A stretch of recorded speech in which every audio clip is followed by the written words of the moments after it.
In New York, 1848, there was a man named William Thompson. Well-dressed, polite, and charming, he would approach strangers on the street, strike up a casual conversation, and then, nodding toward their watch, ask, "Have you enough confidence in me to trust me with your watch until tomorrow?" If the victim, flattered and caught off guard, agreed, Thompson would walk away one watch richer. And so the term confidence man, or simply con man, was born. It was a small-time scam, but it gave birth to a formula, one that, like all enduring fairy tales, would echo through the centuries. Only the stakes would keep rising. In time, it would no longer be about a pocket watch, but about billions, not a stroll through New York, but a ghostly fortune lost beneath the sea 3 centuries earlier. Now we travel back from the 19th century to the 16th to the reign of Queen Elizabeth I and meet Sir Francis Drake. To the Spanish, he was a cursed pirate they called El Drac, the dragon. To the English, he was a national hero, the first Briton to circumnavigate the globe and the vice admiral who helped defeat the mighty Spanish Armada. Drake's life, full of daring and danger, was a kind of early American success story, from a farmer's son to a knight. His plunder was the stuff of legend: gold, silver, pearls, and silks stolen from Spanish cities and galleons, treasures so vast they bought him the grand Buckland Abbey estate in Devon. When he died of dysentery in 1596, Drake left behind not just a myth of immeasurable wealth, but fertile ground for fraudsters. He had no direct heirs, and rumors spread that much of his treasure hadn't been spent or distributed, but secretly invested by the crown for the good of the British Empire. The idea took root that Drake's will was invalid, and a vast fortune, compounding interest for centuries, was waiting for its rightful owner. By the early 20th century, the rumored sum had reached an astonishing $22 billion. Even back in 1892, long before our story's main character, Robert Todd Lincoln, son of the president, had to make public statements warning Americans against swindlers selling shares of the Drake estate. And this is where our main character enters the stage: Oscar Merrill Hartzell. His road to this mythical fortune didn't begin on the high seas, but in the cornfields of Illinois, where he was born in 1876. Oscar was the living embodiment of the Horatio Alger rags to riches story, only in reverse. He was a sturdy, broad-shouldered man with rosy cheeks who left school at 15 but spoke with what he proudly called a cow pasture eloquence. He saw himself as a natural-born genius, but the world didn't seem to agree. He tried to make it as a farmer, managing 1,000 acres in Iowa. Then he dabbled in Texas land speculation until Texas itch wiped out his cattle. He moved on to real estate, failed again, even ran for sheriff in Polk County, Iowa in 1914, and lost that too. By 1915, at 40 years old, Oscar Hartzell was bankrupt and bitter, convinced the world had rejected his greatness. All he could see were ruins. The turning point came when his mother, Emma, lost her entire savings, $6,500, investing in something called the Drake Estate Fund, run by a pair of con artists. Instead of calling the police, Oscar tracked down the culprits, a scheming woman named Sudie Whitaker and a lawyer named Milo Lewis. What he saw amazed him. They weren't just making money, they were living off pure hope, the faith of hundreds of dreamers. So Oscar made a decision that would change his life forever. He wouldn't expose them. He would join them. At first, he worked on the fringes of the operation, serving as an agent who persuaded his neighbors to invest, earning shares as commission. He even believed in the story himself, until he witnessed Lewis and Whitaker in London forging fake Bibles with fabricated entries and creating counterfeit medieval parchments. Hartzell, once just a servant to the scam, realized he couldn't let this treasure slip away. He staged his own act of piracy. The moment came in 1922, when Milo Lewis lost his law license in Chicago. Hartzell seized the opportunity, traveled to London, and swiftly pushed both Lewis and Whitaker out of the scheme. To American investors, he introduced himself as Honest Oscar, a plain-spoken cattleman who had escaped from the most godless, unscrupulous crooks on earth. In his letters, written in that thick rural drawl, he described Lewis's supposed sexual escapades, his dozens of illegitimate children, anything to convince the conservative investors of the Midwest that these sinners were the ones slowing things down. Then he declared, O.M. Hartzell is now the big dog. He had captured the Khan, just as Drake once captured a Spanish galleon. That was the beginning of his golden age. With the money he collected from farmers, Hartzell rented a lavish apartment on Basil Street in Knightsbridge. He bragged that his suits were tailored on Savile Row. He developed a habit Scotland Yard would later describe as monotonously consistent. Every morning, he bought 4 expensive cigars, stopped by American Express to cash checks, and then headed to grand hotels like the Carlton or the Savoy for lunch, always at table number 101. He could spend $100 on a single dinner for friends, a fortune by the standards of an ordinary American. He took elocution lessons to polish away his cow pasture accent, got manicures and massages, strutted around in spats, a monocle, and a walking cane. Occasionally, he'd top it off with his American Stetson, just to remind everyone who the real tough guy from the New World was. In his telegrams to the Midwest, he signed himself Baron Buckland, a title meant to impress Americans and win him respect among the British upper class, where he claimed to have even been presented at court. But to tighten his grip on the scheme, he needed a new and more convincing lie. He invented it in a letter to an old friend, Dr. Charles Cochrane. In this new version, Hartzell claimed he had been helped by a mysterious nun who hinted at a hidden spot inside the bell tower of an old church in Devon. There, buried under layers of dust, he allegedly discovered a secret will proving that Sir Francis Drake had a son. According to Hartzell, that bloodline led to a fictional Colonel Drexel Drake, who, out of love for his niece, Lady Curzon, and her affection for Oscar himself, had transferred all rights to the inheritance to Hartzell. It was pure unhinged fantasy. He went further, claiming that his case was being handled by the Commission of the Lord and the King, a grand authority of the British Empire whose decisions could not be challenged. He promised his followers that once the funds were released, he would be able to buy the 3 states of Missouri, Kansas, and Iowa, fence them off, and still have more gold left than anyone could imagine. The return for investors was nothing short of fantastic, $500 for every dollar invested, and some of his agents even promised 1,000 to 1. He wasn't selling shares anymore. He was accepting donations for legal expenses, promising 6% compound interest and a generous bonus. In his mind, it was the perfect legal loophole. He wasn't committing fraud. He was merely accepting voluntary contributions. By the mid-1920s, the Drake scheme had spread across Iowa, Minnesota, and the Dakotas like a plague, dividing entire towns into believers and non-believers. This wasn't a typical investment scam. It was a cult of hope, a secret insider covenant whispered about at church socials and picnics, with Hartzell's letters passed around like sacred scripture. Families named Drake, then Corey, and many others sold their farms, emptied their savings, and sent every last dollar they had. These were, for the most part, deeply religious, decent people, farmers, small-town merchants, and even bankers, who simply couldn't accept that their own neighbor, their top dog in London, might be a fraud. They weren't just victims. They became unwitting co-conspirators, clinging fanatically to their dream of a fortune that would free them from the American plow. To them, Drake wasn't just about treasure. He was a symbol of long-delayed justice that was finally about to be served. And in the feverish financial climate of the 1920s, when fortunes were made overnight in Florida land booms and on the stock market, a share of the Drake estate didn't sound crazy. It sounded like a sensible, even conservative bet. The authorities, the FBI, the State Department, and newspapers like the Sioux City Journal and the Tribune insisted that Drake's property had passed to his wife back in 1597. But Hartzell and his believer agents pressed on. When Iowa's Secretary of State, Ed Smith, tried to outlaw the fundraising, Hartzell's supporters erupted in protest, arguing it was their right to donate their money to whomever they pleased. Defending the con man became a defense of civil liberty itself. Hartzell crushed anyone who dared to expose him.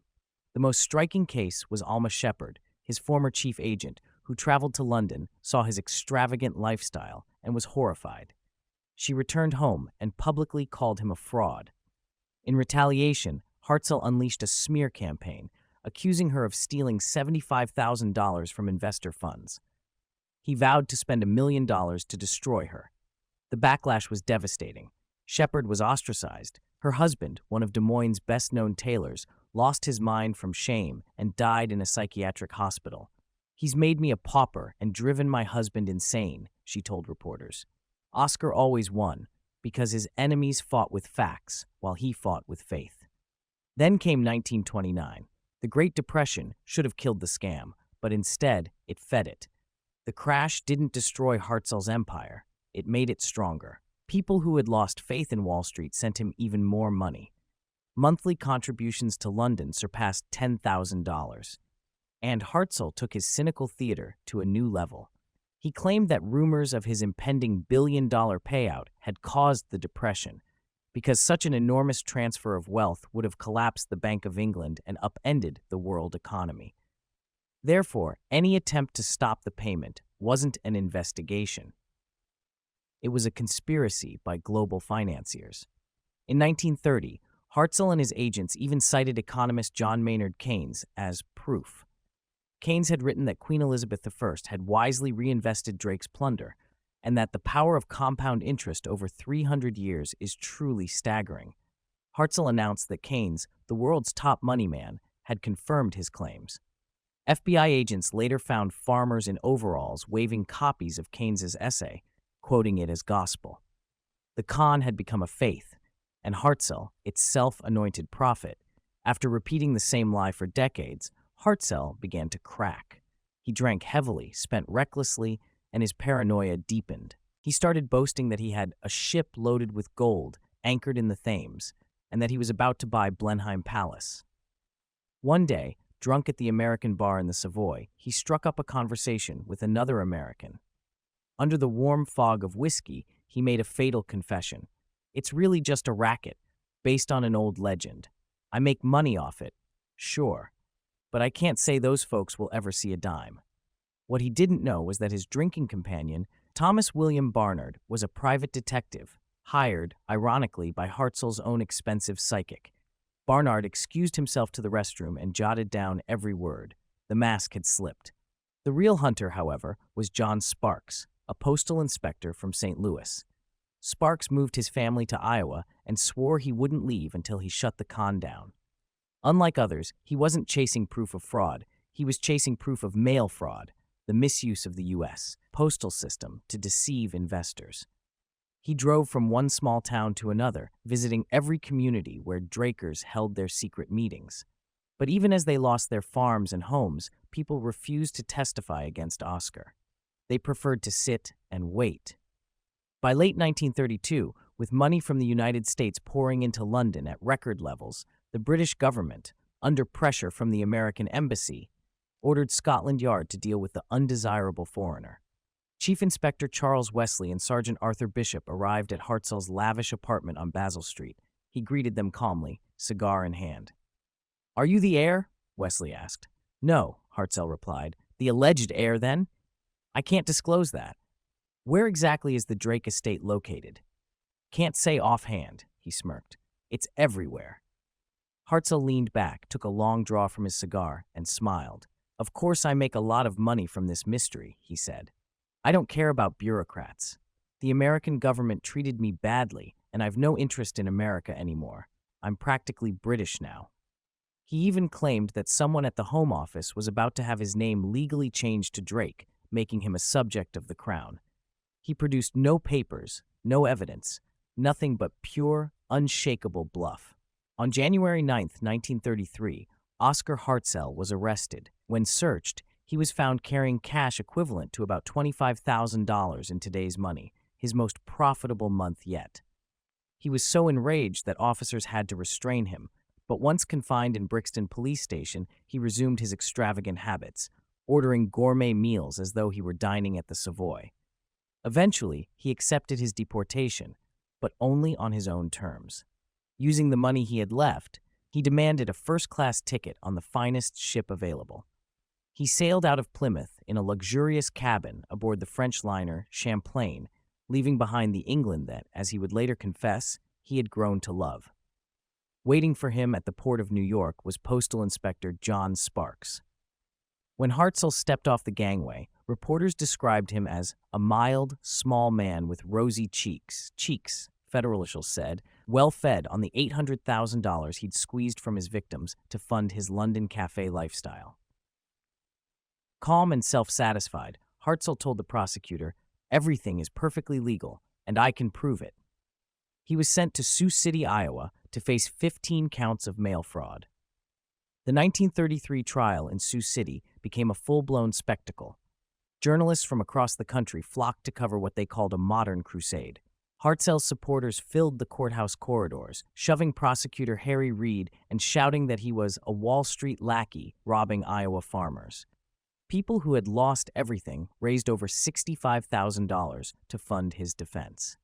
Dressed in a tailored gray Savile Row suit, Hartzell alternated between a pince-nez and horn-rimmed glasses, pretending to be entirely above the proceedings. He strolled leisurely through the Martin Hotel, where he occupied an entire wing, greeting throngs of Drakers eager to shake his hand. Witnesses, the so-called victims, refused to identify themselves as such. When asked by the prosecutor whether they wanted their money back, they said simply, no. One elderly farmer even admitted he had secretly invested more than his wife, afraid she wouldn't understand. Such was his faith in the cause. The climax came when London attorney Charles Challen took the stand. A sharp-witted World War I veteran with impeccable poise, Challen calmly proved that the Commission of the Lord and the King had never existed. Then, in a dramatic flourish, he produced the oldest document ever introduced in an American courtroom, the original, properly executed last will and testament of Sir Francis Drake, dated 1597. It contained no mention of a son, no hidden inheritance, nothing. The dream of $1 billion fortune vanished like smoke. Hartzell was convicted on all counts. Outside, his loyal agents, led by his brother Canfield, continued collecting money for the appeal. Out on bail, Oscar moved to Chicago, where his mind began to unravel. His lawyer described him as having turned prophet. He drank heavily, yet his speech grew grander, almost messianic. He declared that the United States would soon cease to be a democracy and would become part of Great Britain, with himself as a dominant figure in this new world order. He claimed he could start and stop wars at will. He told his Irish attorney that he would buy Northern Ireland from the British and gift it to the Irish people. And to his followers, he promised that he would set aside a part of Iowa where they would live, in a land flowing with milk and honey. When his appeal was denied and he was taken to Leavenworth Prison, Hartzell's agents reassured his followers that it was just part of the plan. They claimed he wasn't actually in prison at all, but under Secret Service protection from hired assassins.